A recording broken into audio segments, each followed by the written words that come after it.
Those are like that. Let's see. I'll get on this side. So I can see. There are. Where's my line at? That's that one. Oh, here they are. Okay, so these two, there's a negative and a positive marked on them. Mm-hmm. This positive needs to go through this block. Okay. We need to get a 2 amp slow blow fuse for it though. Okay. Negative, of course, goes to ground. Yep. This is for the TCU, which was moved to the back side of this fire. Oh, okay. That's the only thing that's really left inside the engine bay area Oh, nice. that I know between the battery and the TCU connection once I figured out these wires. Yeah, these are. That's good. So we put a new pass-through here, which they ran out of screws for, so they're not all in there, but, Okay. all the nut zerts are in. Okay. Pass-through goes through the wall. In the diagram, these are marked out. This one's the boost lamp. This one's the caution lamp. They actually are on the front panel. Okay. So there's probably going to be Another pass-through somewhere in here. Yeah. Where these can reach, Okay. or at least that can be run back into here to reach. These ones are the wires that get split for the TCU isolation. It's on the panel, and they are also marked 14 and 2. Okay. That's the one that says be sure to be very careful about hooking what up because you don't want to reverse the turbo motor. Yeah. No. Yeah.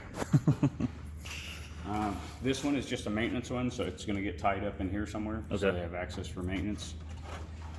The other new wires are all down here, and we've got 2 red wires. One is the aux fuel pump, one is the main fuel pump.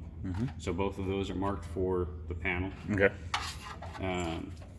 Then there's a ground, and let's see, master solenoid, which comes up to the master switch. Okay. It's the one that feeds on the master. The master also ends up having a ground to it. So this is the one that actually triggers the solenoid, the ground. This one is our alternator field line or control line. Yep. And so that one goes field over over- to the red box, the Okay. ACM. Mag. Mag lines, Yep. Mag A, Mag B. Mag A is white, Mag B is white blue. Those can be verified right up here. They're marked right on the back. And this top outside pin are the wires that are coming in from here. Okay. Per the book. Yeah. That's the only one that was open. And then finally we have the starter one. That one is a powered one. It takes power to actually operate that. Oh, one more thing up here is we need to add a ground loop to go from either one of the studs here back behind it so it gets a ground for the casing. Okay. That's the only way it's going to work. So the casing does have to be grounded. Casing has to be grounded. Okay. Either ground there or bring a loop over and ground it with this guy here. It's a good ground either Yeah. way. But either one would work. Okay. So these are actual vibration studs. So there's just rubber in Yeah, between. rubber. It should just unscrew. They put the links in the panel. These wires, I left them long currently because just in case we needed something else, something that else needed to be added, whatever. My plan was to cut them off about here, cap them, fold them back, reheat shrink them, And then time. mark them as spares, Yep. dine-in spares, and they'll be tied in right there. Okay. Is my Cool. thought on that. That's the yoke. I know that. Yeah, so this is our yoke Yep. control. So I haven't got to there yet. These are all pre-wired by Richard before, but I did put a lot of the abrasion resistant stuff in. Okay. Oh yeah, we gotta The tie main, it. the main trunk line, Yep. it's tied together right now, but the idea We're is gonna we're going to split 'em split up. it in two, anchor it to this wall, and then put some abrasion protection through this section Yeah. on possibly both the The cables and the wire. wire. Yep. I remember that. That's the extent of that. So Wing. then, There should be lights, right? yep. So this line is the dine-in network. It'll be just looped around and connect right to Connected this to- silver connector. This loose one is for the mag and the yoke gauge to go out to the wing. Okay. This is navigational lighting, and the heat shrink marks the color coding for the Avio lights. Oh, sweet. This is fuel, right, or left side fuel, and on the other side it's essentially the same thing. You're gonna have one of these with the marking for the Avio lighting. The orange and fuel. orange wire is right fuel, And then it does not have a Dyna network over there.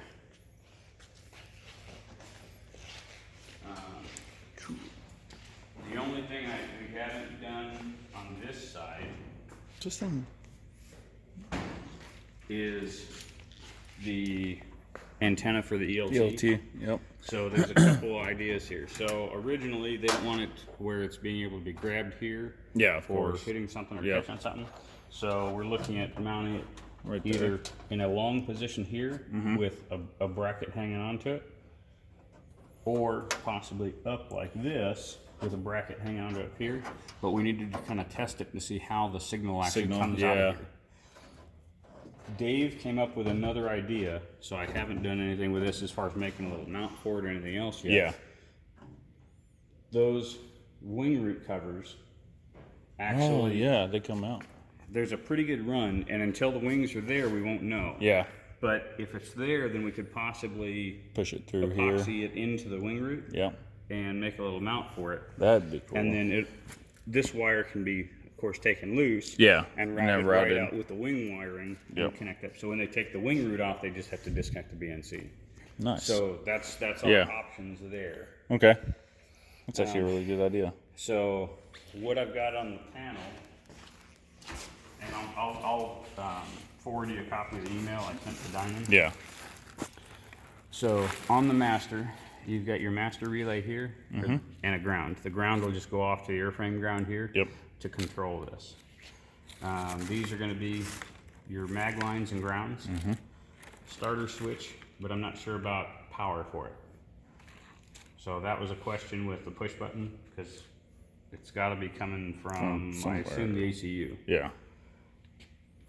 These guys are the ones that will actually go to the boost lights and the caution light for those two, the pigtail that's inside the parachute area. Yep. And then these mount in, these are the wires that are going to tie into, I think it was 4 and 18 or 4 and 12, that are the isolation solenoid. Oh, 4 and 12. Okay. So yeah. that's what the ones on the panel for those three sets are. What we found on here is that from the ACM, it apparently is only powering the lights on the switches currently. In the original drawings, they show the power for the actual pump coming through the ACM. Problem is the ACM only shows one pump, not two.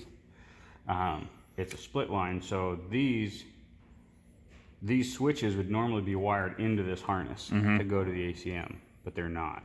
They're wired separate. So I assume that that is for the purpose of these other pumps. 2 pumps instead of 1. So the question is with this is, do we need to add a small bracket in there and put 2 circuit breakers in for fuel pumps and then wire them to it for the pumps? Is that in your email? Yep. Okay, cool. And then this one gets tied to the ACM panel also. It's got a marked one for the USB. Okay. So that's not a big deal. And then one to ground. But that's basically it for the panel. Cool. And I think that's about it. Yeah. I mean, it's really self-explanatory. Kind of. Now that I've looked over it a few times. Sweet. Now I just need to find time.